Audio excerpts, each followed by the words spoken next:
이제 마지막 하나님의 나라의 비유가 나타납니다. 하나님의 나라에 대해서 예수님께서 계속 마가복음을 통하여 말씀하시지만 비유를 들어서 같이 말씀하신 것은 이 말씀이 이제 마지막인 것 같습니다. 예수님께서 30절에 이렇게 말씀하십니다. 우리가 하나님 나라를 어떻게 비교하며 또 무슨 비유로 나타낼까? 예수님께서는 하나님의 나라를 우리에게 알려주시기 원했습니다. 그런데 그 하나님의 나라가 우리가 쉽게 알 수 없으니까 무언가 우리에게 있는 것으로 비교해서 그렇게 알려주시려고 하신 것 같습니다.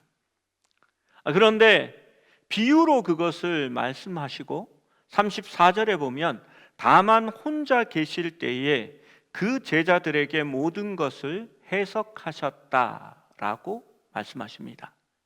그러면 모든 사람들이 하나님의 나라에 대해서 잘 알지 못했고 예수님의 해석을 들은 사람들만 알 수 있다라고 볼 수 있습니다.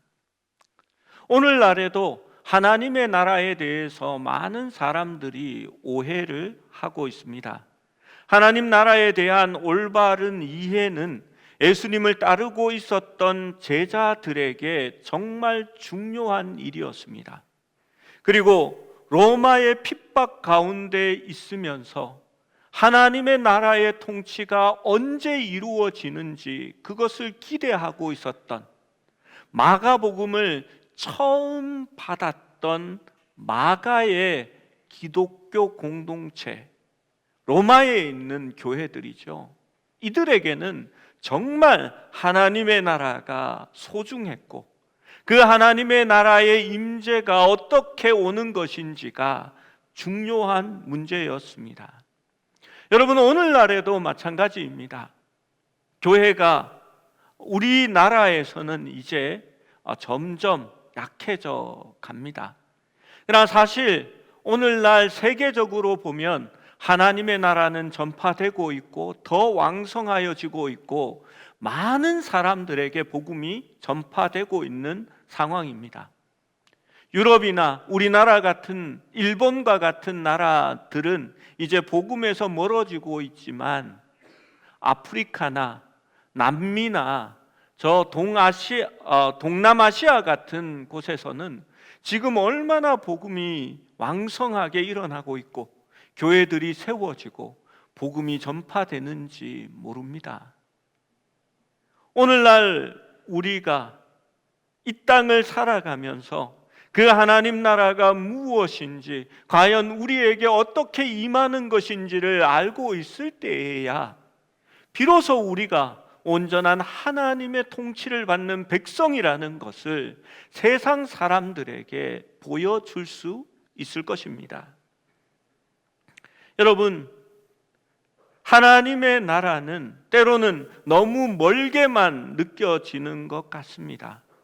하나님의 나라인데 그 왕이신 예수 그리스도의 통치가 실효적으로 우리에게 임하지 않는 것 같습니다. 때로는 성도들이 어려움을 앞두고 혹은 괴로움 속에서, 또한 이제 나이가 들어가고 움직이지 못하고 외로움 속에서 하나님의 나라가, 그리스도의 통치가 왜 온전히 임하여지지 않는지 원망하고 기다리는 것도 보게 됩니다. 하나님의 나라가 과연 어떻게 임하여지고 있는 것일까요? 한국교회는 하나님의 나라, 천국에 대해서 이야기해 보라고 하면 보통 사람들이 이렇게 생각합니다. 하나님의 나라는 미세먼지가 하나도 없는 깨끗한 공기의 동산 속에서 꽃들이 동산에 만연하게 피어 있고 그 사이로 금으로 만든 길이 깔려 있으며 주변이 온갖 보석으로 치장된 곳에서 악인과 죄가 없고 천사 같은 흰옷을 입은 성도들만 가끔 눈에 띄는 그러한 곳이 하나님 나라라고 생각합니다. 여러분, 온전한 하나님 나라의 모습은 아니라고 저는 생각합니다. 그것은 마치 도교에서 무릉도원이나 어떤 신세계 같은 그러한 모습을 이야기합니다. 하나님 나라는 이미 이 땅 가운데 임하였고 우리 가운데 있다라고 주님은 말씀하기 때문입니다. 많은 성도들이 하나님 나라를 경험하기 위하여 무언가 용하다고 하는 은혜가 막 떨어지는 그런 집회나 교회들을 찾아가는 것을 볼 수 있습니다. 어떤 사람들의 간증을 듣거나 신비한 체험을 기대하면서 하나님의 나라의 임재를 맛보기 위하여 뜨겁게 기도하고 간절히 기도합니다. 여러분, 뜨겁게 찬송하면 마음이 동하고 또 그곳에 하나님의 임재가 동하게 되면 하나님 나라를 감정적으로 또 기쁨으로 체험할 수 있다라고 생각하는 것 같습니다. 그래서 때로는 방언을 구하기도 하고 또 사람들이 기도를 받고 확 넘어지면 나도 행여나 하고 안 넘어가는데 몸을 날려보기도 하고 여러분, 하나님의 나라를 그렇게 이렇게 휙 한번 넘어져서 맛볼 수 있다면 여러분, 자기 전에 침대에 이불 깔아놓고 계속 넘어져 보겠습니다. 여러분, 넘어졌다고 해서 하나님의 나라가 막 이렇게 임재가 임하는 것은 사실 아닙니다. 가서 넘어진 사람한테 물어보십시오. 물어보면 그냥 마음만 좀 편하고 시간만 흘렀어요 라고 대답합니다. 어떻게 아냐고요? 제가 전도사 시절에 그러한 집회에 담임 목사님이 가자고 해서 담임 목사님과 끌려갔던 적이 있습니다. 저와 저희 담임 목사님은 믿음이 없어서 그런지 다른 사람들이 다 넘어질 때 안 넘어지더라고요. 그때 저희 담임 목사님이 이분이 궁금한 걸 못 참는 분이거든요. 순발력 있게 넘어진 사람에게 쫓아가더니 인터뷰를 하셨습니다. 넘어지니까 어때요? 라고 한 5분한테 물어봤는데 여러분, 강력한 하나님 나라의 임재 같은 것은 없었습니다. 저는 간혹 그러한 모습들을 보면 예루살렘 양의 문 옆에 있었던 베데스다 연못을 떠올리게 됩니다. 수많은 병자들이 물이 움직이기를 기다립니다. 하나님의 임재가 일어나고 그 물이 움직일 때에는 천사들이 내려와서 그 물을 움직인다라고 사람들은 생각했습니다. 그런데 여기에는 중요한 문제가 있었습니다. 제일 먼저 연못에 들어간 한 사람만 하나님의 임재를 느끼고 병이 낫는다는 사실입니다. 그게 사람들의 생각인지 진짜 그랬는지는 성경이 적어 놓지 않습니다. 그런데 이 연못의 이름이 베데스다라고 얘기합니다. 사실 연못의 이름이 아니라 연못 주변에 있는 정각들의 이름이 벳에스다입니다. 베들레헴, 벳엘, 벳은 집이라는 뜻이거든요. 그러면 은혜의 집이라는 얘기가 됩니다. 여러분, 그 베데스다 연못의 정각에 지금 누워 있는 사람들이 하나님의 임재와 은혜를 받고 있는 사람이라고 생각하십니까? 그렇지 않습니다.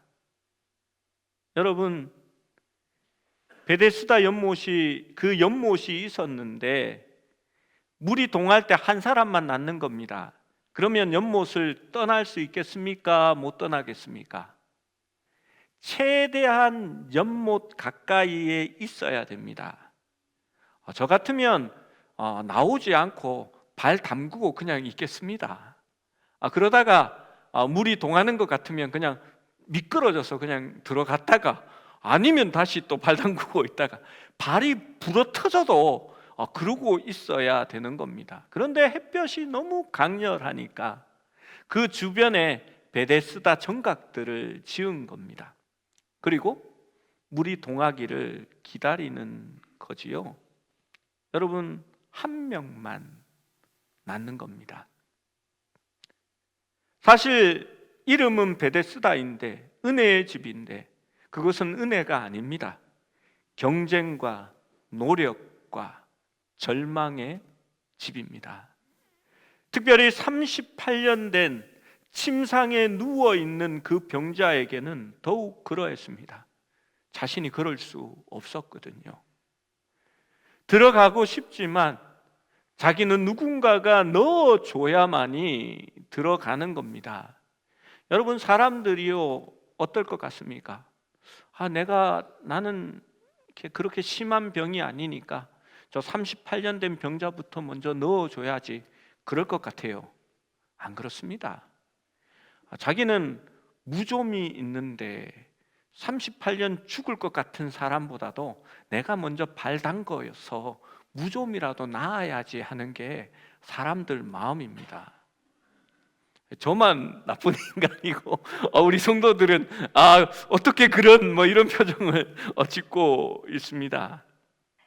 여러분, 하나님 나라가 그러한 방법으로 우리에게 임하고 얻어지는 걸까요? 헌금 많이 내면 하나님 나라를 체험할 수 있을까요? 여러분, 40일 동안 새벽기도 한 번도 빠지고 나오지, 한 번도 안 빠지고 나오면 여러분, 하나님 나라를 체험하게 될 것 같습니까? 여러분, 바리새인들과 같이 그러한 종교 생활로 하나님의 나라를 얻는 것은 아닙니다. 마가복음이 기록한 하나님 나라의 비유의 마지막은 이렇게 말씀합니다. 우리 31절, 32절을 같이 읽어봅니다. 앞에 있는 구절 하나를 빠져 있어서, 하나님 나라는 시작, 겨자씨 한 알과 같으니 땅에 심길 때에는 땅 위의 모든 씨보다 작은 것이로되 심긴 후에는 자라서 모든 풀보다 커지며 큰 가지를 내나니 공중의 새들이 그 그늘에 깃들일 만큼 되느니라. 하나님의 나라는 겨자씨, 그것도 한 알과 같다라고 말씀합니다. 여러분, 하나님의 나라를 알면 우리가 하나님의 나라 가운데 들어가고 그의 통치 가운데 서기 위하여서 우리의 믿음과 우리의 교회가 마땅히 행하여야 할 것들을 말씀대로 정해야 하지 않겠습니까? 하나님 나라를 체험하기 위해서 여기에 베데스다 연못을 파놓고 1등만, 최고로 열심히 종교 생활하는 사람만, 최고로 열심히 새벽기도 나오는 사람만 하나님 나라를 맛보게 될 것이다 라고 하면, 그러한 교회를 만들기 위해서 연못을 파야 되겠고 정각을 지어야 되겠지요. 과연 하나님이 우리에게 무엇을 말씀하시는지 보기를 원합니다. 여러분, 사진을 먼저 한번 보십시오. 겨자씨 한 알입니다. 하나님 나라는 저 겨자씨 한 알과 같다라고 이야기합니다. 여러분, 하나님 나라가 보이십니까? 저는 보면서 무슨 생각을 했냐 하면요, 은단 아시죠? 은단. 예, 은단을 이렇게 입에 넣고 빨다가 좀 이렇게 더럽나요? 빨다가 이렇게 거울에 이렇게 해서 보면 은색 코팅이 다 이렇게 이제 날아가고 새까만색 저 정도 크기가 딱 됩니다. 그래서 은단 코팅이 벗겨진 색깔하고 비슷하다라는 생각을 해보았습니다. 야생 겨자 나무인데 우리가 흔히 생각하는 머스타드 소스 있잖아요. 그것과는 종이 좀 다릅니다. 그래서 엄밀히 말하면 야생 흑겨자 씨앗이라고 보는 것이 맞습니다. 땅에 심길 때에는 땅 위의 모든 씨보다 작은 것이지만, 작기는 작지만 이렇게 땅에 있는 모든 씨보다 작지는 않지요. 그런데 이스라엘의 속담 가운데 이 작은 것을 얘기할 때에 겨자씨를 잠언적으로 사용합니다. 우리는 이렇게 작은 것을 얘기할 때 뭘 얘기합니까? 좁쌀만한 것, 뭐 이런 얘기 하지요. 더 이제 조금 더 크면 지방울만한 것, 뭐 이렇게 얘기를 하고요. 그러한 의미에서 겨자씨만한 것이라고 얘기합니다. 그런데 심긴 후에 자라면 풀보다 커지며 큰 가지를 내다니 공중의 새들이 그 그늘에 깃들일 만큼 된다라고 말합니다. 여러분, 얼마만큼 커질까요? 사진이 나왔습니다. 저게 겨자 나무입니다. 사실 나무가 아니라 풀이라고 볼 수 있는 것이 맞습니다. 이것이 하나님 나라의 비밀이라고 얘기합니다. 마침 새가 앉아 있는 사진이 있어서 좀 큰 새인데, 우리 개똥쥐바퀴 아시죠? 고덕천에 보면 비둘기 아니고 회색 새인데 꽥꽥꽥꽥꽥 하면서 오리 소리 비슷하게 막 시끄러운 새가 있습니다. 그게 개똥쥐바퀴입니다. 고만한 새입니다. 여러분, 그 작은 씨앗이 저런 식물이 되는데 그것이 하나님 나라와 같다라고 이야기합니다.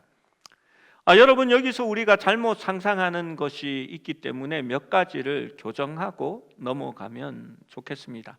상식적인 이야기니까 들어놓으면 좋을 것 같습니다. 식물은 자라는 형태로 교목과 관목으로 나누게 됩니다. 우리 전문가 분들이 한두 분이 계신데요. 교목이 뭡니까? 내가 학교 다닐 때 우리 고등학교 교목할 때 그 교목이 아닙니다. 다음 이렇게 사진을 한번 봐 주시면요, 여러분 보시기에 왼쪽에 있는 이 나무 형태를 교목이라고 합니다.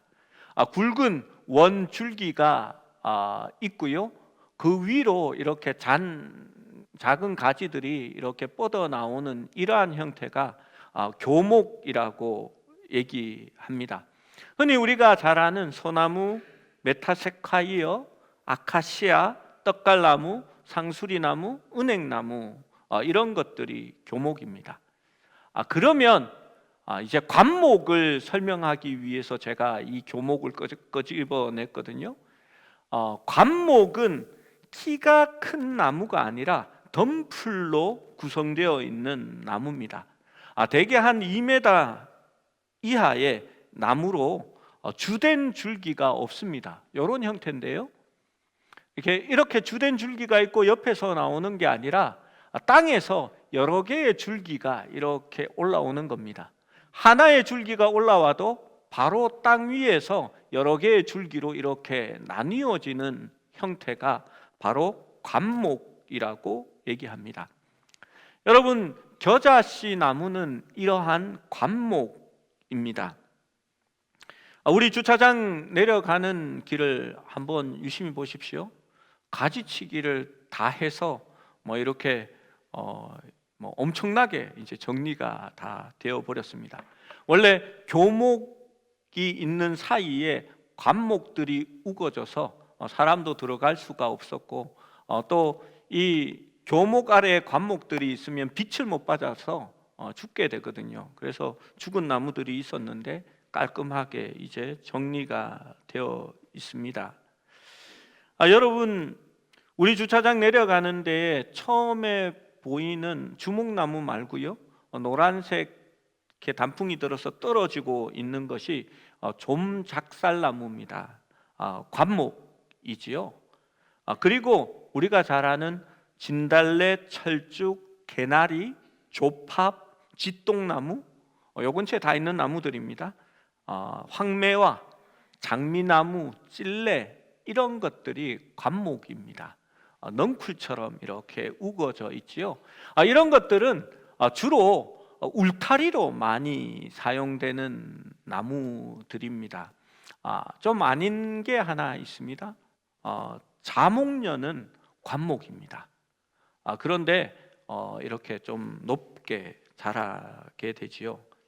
중요한 상식이 있습니다. 여러분, 관목의 다른 우리말이 무슨 말인지 아십니까? 성경에도 나와 있습니다. 떨기나무입니다. 모세가 떨기나무 가운데서 불꽃으로 현현한 하나님을 보게 된 거지요. 제 친구 목사님이 성지순례를 가셨습니다. 그래서 갔다 오시면서 저에게 도장을 하나, 나무 도장을 하나, 새기지는 않고 새길 수 있는 도장을 하나 선물로 주시면서 이 친구가 저한테 이렇게 얘기했습니다. 친구야, 이거 떨기나무다. 도장 찍을 때마다 하나님의 임재가 나타날지 모르니까 감사하는 마음으로 잘 써라 하면서 줬습니다. 여러분, 사기 당한 겁니다. 떨기나무는 나무 이름이 아닙니다. 뭐 대추나무, 사과나무, 복숭아나무 이런 나무가 아니라 관목, 이렇게 우거지는 덤풀나무들을 다 합쳐서 떨기나무라고 얘기하는 겁니다. 이렇게 성지에서 사기당해서 성스러운 그걸 가져오는 게 제가 웃었습니다. 욥기 30장 4절에 보면요, 떨기나무 가운데서 짠 나무를 꺾으며 대쌀이 뿌리로 먹을거리를 삼느니라. 욥이 고통에 대해서 말할 때에 여러분, 떨기나무 가운데서 짠 나무를 꺾는다라는 말이 상상이 되시지요? 덩쿨숲이 막 우거져 있는 겁니다. 개나리 덩쿨 속을 막 이렇게 파고 들어가면서요, 거기에서 맛있는 나물도 아니고 짠 나무를 캐고 있는 것이 얼마나 이렇게 힘든 삶입니까? 이렇게 산에 가서 길을 잃으면 높은 곳에는 이 관목들이 많지요. 그러면 이렇게 허리라도 펴고 이렇게 길을 찾아다니면 참 좋은데, 이 낮은 나무가 옆으로 막 우거져 있으면요, 이렇게 숙여서 막 이렇게 가면서 이렇게 옆으로 막 헤치고 이렇게 가면 이쪽에 가지가 얼굴 치 끌고 가고 막 이렇게 되는 겁니다. 여러분, 거기서 나물 거꾸로 돌아다니면은 얼마나 힘들겠습니까? 욥기 30장 7절에는 이렇게 말합니다. 떨기나무 가운데서 부르짖으며 가시나무 아래에 모여 있나니. 여러분, 그 자리가 편합니까? 떨기나무 가운데서 부르짖고 가시나무 위에 앉아 있으면 힘든 고난의 삶이라는 것을 이야기합니다. 에레미야 17장 5절에서 7절 말씀에 보면 6절에 이렇게 말합니다. 사람을 의지하는 그는 사막의 떨기나무 같아서 좋은 일이 오는 것을 보지 못하고 라고 이야기합니다. 사막의 떨기나무가 한 키만큼만 되면 그 속에 파묻혀서 좋은 일이 오는 것이 보이지 않게 되는 것입니다. 그래서 그 떨기나무 속에 있으면 좋은 일 오는 것을 보지 못하는 그런 사람이 된다라고 얘기하지요. 반대로 여호와를 의지하며 여호와를 의뢰하는 자는 떨기나무 속에 있는 게 아니라 복을 받게 된다라고 이야기합니다. 여러분, 그래서 이 떨기나무는 관목이다라는 것을 한 번 더 설명에 조금 벗어났지만 설명해 드립니다. 이제 한 가지만 더 이해하면 겨자씨에 담긴 하나님 나라에 우리가 조금 더 가까이 다가갈 수 있을 것 같습니다. 이 흑겨자는 나무일까요? 풀일까요? 뭐 찍으면 됩니다. 뭐 틀렸다고 해서 뭐 이렇게 지옥 가고 이런 거 아니잖아요. 풀입니다. 이 흑겨자 나무는 한 해살이 풀입니다. 그러니까 우리 보통 채소들이 한 해 살이잖아요. 씨 뿌려서 한번 재배하고 이렇게 가을 되면 다 죽습니다. 이 흑계자 나무도 그렇게 한 해 살이 풀입니다. 그런데 마태복음과 누가복음에는 나무라고 번역되어 있습니다. 그런데 문맥을 보면 나무가 아닌 것을 알 수 있습니다. 마태복음에는 자기 밭에 갖다 심은 겨자씨 한 알이라고 얘기했고, 누가복음에는 채소밭에 갖다 심은 겨자씨 한 알이라고 이야기합니다. 여러분, 채소밭에 나무를 심습니까? 안 심습니까? 안 심습니다. 왜 안 심습니까? 예를 들어서 채소밭에 이렇게 중간에다가 나는 호두를 좋아하니까 호두나무 하나 심어야지 해서 심으면 그 호두나무가 자라나면 그늘이 돼가지고 이제 채소는 못 심게 되는 겁니다. 여러분, 채소밭에 심는 것은 채소입니다. 그래서 겨자나무는 풀이라고 이야기할 수 있습니다. 하나님 나라에 대한 겨자씨 비유의 요점은 성장이나 시간보다는 그 크기의 대조에 있습니다. 1년생 식물인 흑겨자씨 한 알은 팔레스타인에서 가장 작은 씨앗을 대표하는 것입니다. 그것은 심기우기 전의 모습입니다. 그러나 심기훈 후에는 32절과 같다라고 예수님은 말씀하셨습니다. 32절을 다시 한번 읽어봅니다. 시작. 심긴 후에는 자라서 모든 풀보다 커지며 큰 가지를 내나니 공중의 새들이 그 그늘에 깃들일 만큼 되느니라. 겨자씨는 풀이지만 좋은 환경에서는 키가 3m에서 4m까지 자라게 됩니다. 제가 키가 좀 작거든요. 이렇게 거짓말해서 1cm 보태서 제가 175입니다. 그런데 2m 정도 되면 제 손을 들면 한 2m 되겠지요. 불행하게도 손도 짧습니다.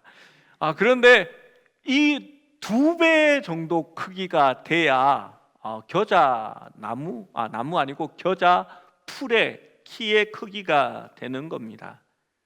그리고 이 풀은 그 둘레가 280cm, 그러니까 3m 정도까지 퍼져 나간다고 합니다. 진짜 모든 채소들보다 커지고 나무처럼 보이는 가지가 나와 이 관목의 형태를 가지게 되는 겁니다. 그러면 공중의 새가 그 그늘에 깃들 만큼 되어집니다. 깃들다라는 단어를 아시죠? 말 그대로 새가 보금자리를 만들어 살거나 사람들이나 건물 등이 거기에 자리를 잡는 것을 깃들다라고 말합니다. 여러분, 그러면 우리가 생각해 봅시다. 하나님의 나라는 겨자씨 한 알과 같다라고 얘기합니다. 심기우기 전에는 가장 작은 한 알이지만 그게 심기운 후에는 4m까지 자라나고 3m까지 옆으로 퍼지며 새들이 앉고 거기에 둥지를 지을 만큼의 그러한 나무가 된다라고 말씀하는 것입니다. 겨자씨의 비유는 하나님의 나라의 시작을 과소평가하지 말라라고 우리에게 말해줍니다. 작은 믿음의 씨앗이 너무나 작은 것 같지만 그것이 우리의 마음 가운데 심기워지면 그곳에 새들이 자리를 잡고 집을 지을 만큼의 온전한 하나님의 나라가 성장하게 될 것이다 라고 얘기하는 것입니다. 여러분, 갈릴리에서 지금 복음 전파를 합니다. 예수님과 제자들이 주의 말씀을 전하고 있습니다. 사람들은 그 말씀에 관심이 없습니다. 예수님이 일으키는 기적을 보기 원했고, 병을 낫게 해주는 것을 따르기를 원했고, 눈앞에 펼쳐지는 신비한 체험들과 귀신들이 쫓겨나가는 그러한 일들을 보기만을 원했습니다. 그런데 예수님께서는 하나님 나라의 복음을 그들 마음 가운데 던지시기를 원했습니다. 그리고 그것을 설명하기 위해서 비유로 말씀하시고, 사람들이 따로 나아올 때에는 그 말씀들을 하나하나 설명해 주시고 해석해 주셨습니다. 여러분, 그렇다면 하나님 나라가 어디에 있을까요? 감정적으로 모여들어서 그리스도를 왕으로 삼자고 외치던 군중들의 모임 속에 있었을까요? 오병이어를 얻어먹기 위해서 수천 명이 모여 있었던 그 자리에 있었을까요? 아니면 주의 말씀을 받고 조금 더 이해하기 위해서 혼자 계신 예수님께 찾아와서 그 말씀의 뜻이 무엇입니까? 라고 물었던 제자들에게 있었을까요? 여러분, 우리의 종교 생활은 과연 어떠합니까? 하나님 나라를 받기 위해서 우리는 어떤 모습으로 어떻게 나아가고 있습니까? 저는 좋은 집회들, 찬양들, 감정적으로 또 그러한 체험들을 하고 하나님을 만나는 것도 참으로 좋은 방법이라고 생각합니다. 그러나 그것은 그냥 한번 지나가는 것뿐입니다. 여러분, 하나님의 나라를 우리가 체험하고 그의 통치 가운데 사는 방법은 말씀으로 돌아가는 겁니다.